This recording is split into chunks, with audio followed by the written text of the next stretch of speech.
अस्सलाम वालेकुम। मेरा नाम मोहम्मद अकरम है और आप देख रहे हैं मेरा यूट्यूब चैनल केमिस्ट्री कॉन्सेप्ट्स। उम्मीद है आप सब खैरियत से होंगे। आज का जो हमारा टॉपिक है वो है बेसिक डेफिनेशंस। बेसिक डेफिनेशन में आज की क्लास में जो हम डेफिनेशन कवर करेंगे उनमें मैटर है, एटम है, मॉलिक्यूल है, एलिमेंट्स हैं और सब्सटेंसेस हैं। बहुत ही इम्पोर्टेंट डेफिनेशंस हैं, केमिस्ट्री की बेस है। बस आपको करना क्या है, इसके अंदर के वीडियो को एंड तक देखना है और मेरा लेक्चर गौर से सुनना है। इंशाल्लाह आपके जो कॉन्सेप्ट्स हैं वो क्लियर हो जाएंगे। तो मेरी आपसे रिक्वेस्ट है कि वीडियो को एंड तक ज़रूर देखिएगा और अगर मेरी वीडियो आपको अच्छी लगे, इन्फॉर्मेटिव लगे तो इसे लाइक ज़रूर कीजिएगा, शेयर कीजिएगा और सब्सक्राइब ज़रूर कीजिएगा अगर आप मेरे चैनल पर न्यू हैं। तो चलते हैं, लेक्चर का आगाज़ करते हैं। तो आज की जो हमारी क्लास है वो उन डेफिनेशंस पर मुश्तमिल है जो बहुत ही अहम डेफिनेशंस हैं। हमें जो है केमिस्ट्री में आगे जाने से पहले हमें इन डेफिनेशंस को अच्छी तरह रीड करना चाहिए। इनके बारे में हमें मालूम होना चाहिए कि भाई मैटर क्या है, एटम क्या है, मॉलिक्यूल्स क्या है, एलिमेंट्स क्या है और कंपाउंड्स क्या है या सब्सटेंस क्या है। तो मैटर से हम अपनी क्लास का आगाज़ करेंगे। अच्छा, आपको करना क्या है, आपको सिर्फ ये करना है कि मेरा लेक्चर गौर से सुनना है आपको और आपको अपने जहन में बिठाना है। ठीक है, आपको कुछ नहीं करना, सिर्फ लेक्चर को गौर से सुनना है और वीडियो को एंड तक भी देखना है क्योंकि एंड तक डेफिनेशंस है, बहुत ही इम्पोर्टेंट डेफिनेशंस है और हर डेफिनेशन बहुत इम्पोर्टेंट है और बहुत ही बेसिक है, जिसकी बेसिस पर हम केमिस्ट्री आगे चल के पढ़ पाएंगे। तो मैटर से हम आगाज़ करते हैं। Matter is all around us, the air you are breathing, book you are reading and the stuff you touch physically and see. हर वो चीज़ जो हमारे इर्द गिर्द है, जैसे एयर है जिससे हम सांस लेते हैं और कोई भी किताब हो जो हम पढ़ रहे हो, जो हमारे हाथ में हो, आप ये नोट करेंगे कि उसका मास भी होगा और वॉल्यूम भी होगा, चाहे वो छोटी से छोटी बुक क्यों ना हो। और हर वो चीज़ जिसको हम फिज़िकली देख सकते हैं और हम उसको टच कर सकते हैं, जैसे मिसाल के तौर पे मोबाइल है जो आजकल हर किसी के हाथ में होता है, हम उसको फिज़िकली देख भी सकते हैं और उसको टच भी कर सकते हैं। तो ये भी एक मैटर ही है। अच्छा, matter is defined as, matter की तारीफ क्या है, जो कई बार मैं आपको अपने लेक्चर्स में पिछले वाले लेक्चर्स में मैं आपको बता चुका हूँ कि anything that has mass and occupies space. कोई भी चीज़ जिसका मास हो और वॉल्यूम भी हो, कोई भी चीज़ हो जिसका मास हो यानी कि वज़न रखती हो और कोई ना कोई जगह भी घेरती हो, जैसे मोबाइल है, बहुत अहम एग्जांपल है आजकल के दौर में। अच्छा, मैटर जो है वो आमतौर पे जो है 3 स्टेट्स में पाया जाता है। It is found in 3 common states, solid, liquid and gas. ये आमतौर पर 3 हालतों में पाया जाता है। सॉलिड की एग्जांपल है, आप गोल्ड ले लें, आप सॉल्ट ले लें, आप शुगर ले लें, ये सॉलिड की एग्जांपल है। लिक्विड है, रोज़मर्रा आप बहुत ज़्यादा उसको इस्तेमाल करते हैं, वाटर है, टी है, कॉफ़ी, ये सारे लिक्विड है। एंड गैस, गैस का तो सबको पता ही होगा, जो हम सांस लेते हैं बेसिकली वो ऑक्सीजन हम इनहेल करते हैं और कार्बन डाइऑक्साइड हम जो रिलीज़ करते हैं। अच्छा, the plasma is also considered as the 4th state of matter, यानी कि एक और स्टेट जो है वो डिस्कवर की गई है जिसका नाम है प्लाज्मा, जो कि मैटर की 4थी स्टेट कहलाती है, यानी कि गैस के बाद की स्टेट। यानी कि गैस के अंदर जो मॉलिक्यूल जितने दूर दूर होते हैं, फोर्स ऑफ रोटेशन इतनी कम होती है, यानी कि इसके जो मॉलिक्यूल्स हैं और भी ज़्यादा दूर दूर होते हैं और फोर्स ऑफ अट्रैक्शन और भी उसके अंदर कम होती है। इसी वजह से उनके मॉलिक्यूल्स हैं और ज़्यादा दूर दूर होते हैं। अच्छा, the different states of matter, ये जो मुख्तलिफ स्टेट्स हैं मैटर की, from solid to liquid, solid से लिक्विड होना, लिक्विड से लिक्विड टू गैस, लिक्विड से गैस में तब्दील होना, एंड गैस टू प्लाज्मा, और गैस से प्लाज्मा में तब्दील हो जाना are due to increase in energy level of the particle. ये सिर्फ इन्हीं वजह से कि इसके अंदर जो पार्टिकल्स की जो एनर्जी है वो बढ़ती रहती है। सॉलिड के अंदर कम होती है, लिक्विड के अंदर बढ़ती है, फिर गैस के अंदर और मज़ीद बढ़ जाती है, और प्लाज्मा के अंदर और भी बढ़ जाती है। और ये सब होता किस वजह से कि इनके अंदर जो इनके मॉलिक्यूल्स के अंदर जो काइनेटिक एनर्जी होती है वो सॉलिड से प्लाज्मा जो है असेंडिंग ऑर्डर में इंक्रीज हो रही है।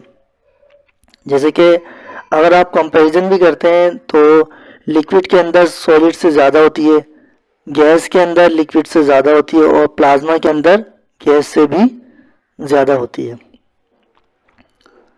तो ये था हमारा मैटर। अब हम बढ़ते हैं अपनी नेक्स्ट जो बहुत ही इम्पोर्टेंट डेफिनेशन है, वो है एटम। एटम क्या है ये तो आप सब जानते होंगे कि एटम जो है बहुत ही अहमियत का हामिल है केमिस्ट्री में। मैटर जो है वो बहुत छोटे छोटे ज़रात से मिलकर बना है। Matter is made up of smallest particle called atom, जिसको हम एटम कहते हैं। Atoms are the basic unit of matter. Atom जो है वो मैटर की बेसिक यूनिट है, यानी कि हम इसको इस तरह भी कह सकते हैं कि अगर एटम नहीं होता तो मैटर भी नहीं होता। आप मैटर को उस हद तक डिवाइड कर दें कि मज़ीद तकसीम नहीं किया जा सके, उस वक्त आपको क्या मिलेगा, एटम मिलेगा। And define the structure of elements, और यही जो है एलिमेंट्स की स्ट्रक्चर को डिफाइन करता है, बयान करता है, बताता है। क्यों? क्योंकि एटम का जो स्ट्रक्चर होता है कि उसका एटॉमिक नंबर क्या है, उसकी इलेक्ट्रॉनिक कॉन्फ़िगरेशन क्या है, लास्ट वाले शेल में जो है उसके कितने इलेक्ट्रॉन हैं जो बॉन्ड बनाते हैं, यही सारी चीज़ें जो हैं क्या करती हैं, स्ट्रक्चर है एलिमेंट्स का।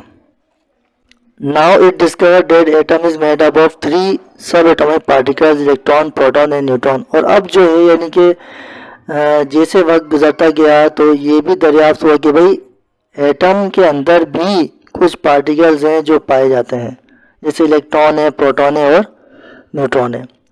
वे neutron and proton are present in the nucleus. आपको पता है कि न्यूट्रॉन और प्रोटॉन जो है वो न्यूक्लियस के अंदर पाया जाता है। एंड इलेक्ट्रॉन जो है वो is revolving around the nucleus, और इलेक्ट्रॉन जो है अपने अपने शेल के अंदर एनर्जी वाइज न्यूक्लियस के गिर्द जो है वो मूव कर रहे होते हैं। तो ये हो गया हमारा एटम। अच्छा, मैटर के बाद एटम है, एटम के बाद मॉलिक्यूल है। मैंने इसको बिल्कुल तरतीब से डिज़ाइन किया है कि ताकि पहले बेसिक हो, फिर उसके बाद हो, फिर उसके बाद हो, ताकि आपको समझने में आसानी हो। अब हम बढ़ते हैं मॉलिक्यूल की तरफ। A molecule is the smallest particle of chemical element और कंपाउंड। केमिकल एलिमेंट भी कह सकते हैं, एलिमेंट भी कह सकते हैं, क्योंकि ठीक है। मॉलिक्यूल क्या होता है? मॉलिक्यूल जो है वो छोटे से छोटा पार्टिकल होता है, किसका? एलिमेंट का या कंपाउंड का। That has the same chemical properties of that element और कंपाउंड, और उसकी जो प्रॉपर्टीज हैं, यानी कि मॉलिक्यूल्स जो छोटे से छोटा पार्टिकल है, एलिमेंट का, कंपाउंड का, उसकी जो प्रॉपर्टीज हैं वही होती हैं जो एलिमेंट की होंगी और कंपाउंड की होंगी। अच्छा, molecules are made up of atoms that are held by a force of attraction called chemical bond. अच्छा, मॉलिक्यूल्स क्या है? मॉलिक्यूल जो है बनते हैं एटम्स के मिलने से, जो कि किसके ज़रिए हो पाता है? एक फोर्स ऑफ अट्रैक्शन होती है एटम्स के दरमियान में सॉरी, जो इन दोनों को आपस में ज्वाइन करती है, वो केमिकल बॉन्ड होती है। अब वो केमिकल बॉन्ड जो है वो हमारा आगे का टॉपिक है, लेकिन मैं आपको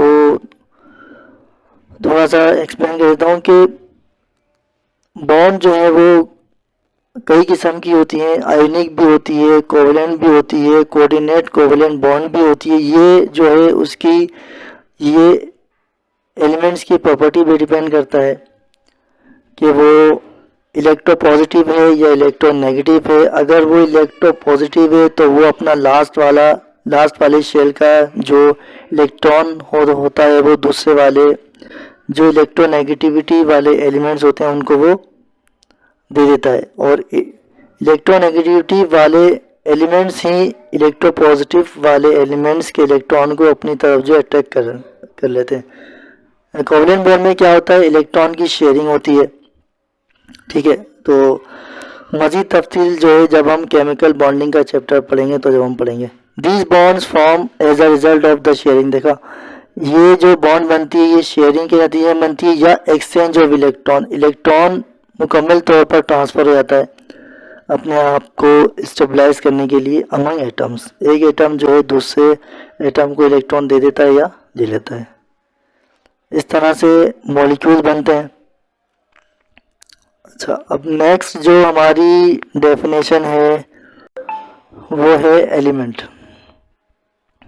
आपने देखा हुआ पीरियोडिक टेबल में कमोबेश 118 एलिमेंट्स हैं जो डिस्कवर हो चुके हैं। ये पीरियोडिक टेबल ही है जिसके ज़रिए एलिमेंट्स को हम पढ़ लेते हैं कि भाई कौन कौन से एलिमेंट्स हैं, और बासानी हम उनकी प्रॉपर्टी भी देख लेते हैं कि भाई इसका एटॉमिक नंबर क्या है, एटॉमिक मास क्या है। फिर उससे हमें फिर अगर मज़ीद हम अगर उसकी प्रॉपर्टी पे जाएं तो हम ये भी देख लेते हैं कि भाई अगर हम अलोंग द पीरियड जाएं तो क्या होता है, डाउन द ग्रुप जाएं तो क्या होता है, प्रॉपर्टीज़ क्या होती हैं। अच्छा, an element is a substance made up of same type of atom. एक एलिमेंट जो है वो सब्सटेंस है जो कि बना है एक ही किस्म के एटम से, हैविंग सेम एटॉमिक नंबर, जिसका एटॉमिक नंबर सेम होता है, and can not be decompose, और हम उसको मज़ीद जो है डिवाइड नहीं कर सकते क्योंकि वो खुद एक सिंपलेस्ट फॉर्म है। एक एलिमेंट जो है वो सब्सटेंस है जो कि एक ही एटम से मिलकर बना है जिसका एटॉमिक नंबर सेम हो, और उसको मज़ीद जो है डिकम्पोज नहीं किया जा सकता हो किसी आम रिएक्शन से, क्योंकि एक एलिमेंट जो है खुद सिंपलेस्ट फॉर्म में होता है जिसको मज़ीद तोड़ा नहीं जा सकता। अच्छा, एलिमेंट्स जो हैं वो कुदरती तौर पर ज़्यादा से ज़्यादा पाए जाते हैं। जैसे अगर 118 एलिमेंट्स हैं तो तकरीबन 92 एलिमेंट जो हैं वो नेचुरली तौर पर पाए जाते हैं या पाए गए हैं। बाकी जो एलिमेंट्स हैं वो हमने लेबॉरेटरी में प्रिपेयर किए हैं। अच्छा, एलिमेंट्स अकर इन नेचर कुदरती तौर पर पाए जाते हैं। नाउ 118 एलिमेंट्स जो हैं वो डिस्कवर किए गए हैं। मेजॉरिटी एलिमेंट्स जो हैं वो क्या हैं, सॉलिड्स हैं जो आमतौर पर पाए जाते हैं, जैसे कॉपर है, गोल्ड है, जिंक है, ये सारे सॉलिड हैं। Few are liquids as mercury and bromine, और इनमें से चंद जो है वो लिक्विड्स हैं, वो आपको पता है मर्करी है, ब्रोमीन है। And few area of gases, और चंद जो है वो गैसेस हैं जैसे कि हाइड्रोजन है, ऑक्सीजन है एंड नाइट्रोजन है। ये हैं गैसेस। तो ये हो गई हमारी एलिमेंट की डेफिनेशन। एलिमेंट्स के बारे में हमें पता चल गया कि भाई एलिमेंट्स क्या होते हैं। अब हमारा जो लास्ट टॉपिक है या डेफिनेशन है जो हम कवर करेंगे इस क्लास में वो है substance. A piece of matter in pure form is termed as a substance. Matter का एक छोटा सा टुकड़ा जो कि खालिस शक्ल में हो सब्सटेंस कहलाता है। यानी कि कंपाउंड हो, सब्सटेंस हो, ये सारे मैटर ही हैं, ये मैटर की ही शक्ल है सारी। अब आप देखें, मैंने आपको बताया था कि हर वो चीज़ मैटर कहलाती है चाहे उसका मास और वॉल्यूम कम से कम क्यों ना हो। और every substance has a fix composition and specific properties. अच्छा, हर सब्सटेंस जो है सॉरी हर सब्सटेंस की जो है एक फिक्स कंपोजिशन होती है और उसकी एक स्पेसिफिक प्रॉपर्टी होती है। मिसाल के तौर पर आम सी एक एग्जांपल है, वो है वाटर। वाटर का फार्मूला आपको पता है कि भाई H2O होता है। इसके अंदर हाइड्रोजन के 2 एटम्स कंबाइन करते हैं, ऑक्सीजन का 1 होता है। तो टोटल अगर हम दोनों के एटॉमिक मास को सम करते हैं तो 18 बनता है। ये हो गई इसकी एक क्या हो गई, फिक्स कॉम्पोजिशन हो गई, और उसकी एक ख़ास ही प्रॉपर्टीज़ भी होती हैं। और every substance has physical and chemical properties, यानी कि हर सब्सटेंस की अपनी एक अलग केमिकल और फिजिकल प्रॉपर्टीज़ होती है। जैसे मिसाल के तौर पे सॉलिड है तो उसकी अपनी प्रॉपर्टीज़ होंगी, केमिकल फिजिकल। लिक्विड है उसकी अपनी होंगी, और गैसेज है उनकी अपनी होंगी। और सब्सटेंस जो है वो substance are compounds and elements. Substance जो है वो कंपाउंड भी हो सकते हैं, एलिमेंट्स भी हो सकते हैं। अच्छा, अब examples of substance are diamond है, सॉल्ट है एंड सल्फर है। ये सारे सब्सटेंस हैं।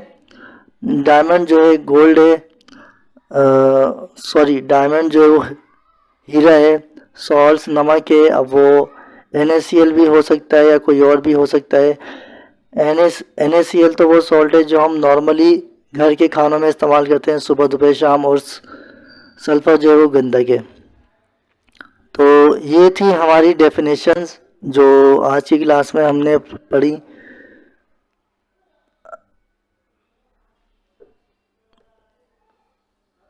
नेक्स्ट क्लास जो होगी फिर हम आगे की जो डेफिनेशंस हैं, जो इनके बाद की डेफिनेशंस हैं, वो भी हम पढ़ेंगे कि मिक्सचर क्या होता है, कंपाउंड्स क्या होते हैं, मिक्सचर्स कितने टाइप के होते हैं। ये सारी डेफिनेशन हम अपनी नेक्स्ट क्लास में इंशाल्लाह डिस्कस करेंगे। ये था मेरा आज का लेक्चर। उम्मीद है आपको समझ आ गया होगा। नेक्स्ट वीडियो में जो इनके बाद की जो डेफिनेशंस हैं वो भी बहुत अहम डेफिनेशंस हैं, बेसिक डेफिनेशंस हैं, उनको हम पढ़ेंगे। तो जब तक के लिए मुझे इजाज़त दीजिएगा, अपना ख्याल रखिएगा और मुझे अपने दुआ में याद रखिएगा। अल्लाह हाफिज़।